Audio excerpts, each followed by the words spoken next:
Të dashur bashkëdhetar, këtu pranë kemi dy përfaqësues të shkollës shqipe Alba Life që operon në dy qytetet, në New York, në Staten Island dhe në Brooklyn, konkretisht artisten e mirënjohur shqiptare zonjën Lindita Mezini Lole dhe zotin Qemal Sylo, themeluesi dy shkollave shqipe në Staten Island dhe Brooklyn dhe njëkohësisht presidenti i televizionit Alba Life. Që ti jemi sinqert të dashur bashkëdhetar dhe kam komunikuar kaq ëmbël me ju dhe jeni të mrekullueshëm në mesazhet që na dërgoni, nuk e di sepse është e dyta herë që u ktheva dhe kam emocion që do të sjell pranë jush bashortin tim, zotin Qemal Sylo.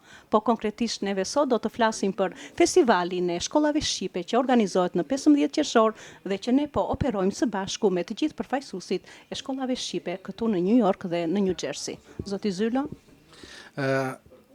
Festivali i shkollave shqipe në New York është fruti një bashkëpunimi të gjithë shkollave shqipe, shkollës shqipe në Bronx, në Patterson, edhe sigurisht edhe të shkollës sonë, dhe është hera e para ashtu sikurse e thanë dhe edhe bashkëbizetuesit më parë që bëhet në shkollën Kolumbias në Bronx, dhe jeni të ftuar të vini të gjithë në të shkollën e Bronxit.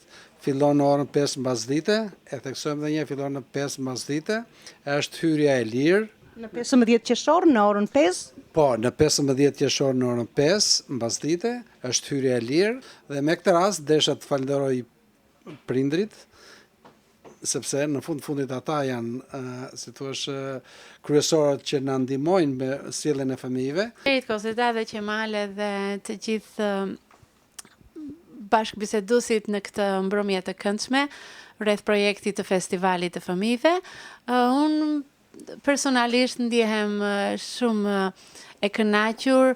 Pikë së pari që punoj me fëmijët është me të vërtet kënaqësi. E dyta mund të them se kam rastin dhe kam kënaqësinë të bashkëpunoj me njerëz shumë të këndshëm që zoti mi ka sjell, Kozetën, Qemalin, Petrikën edhe shumë miq të tjerë që unë njofta sonte. Mund të përmend se ky festival është një projekt shumë i këndshëm edhe mund të them një sukses për diasporën shqiptare, se për herë të parë, siç kam dëgjuar deri tani, nuk është organizuar asnjëherë një festival i këtij lloji dhe uroj të gjitha shkollave, veçanërisht shkollës së Brooklyn Alba Life dhe Staten Island, shkollës së Bronxit, edhe shkollës së Patterson në New Jersey, suksese dhe jam e bindur që fëmijët do të paraqesin me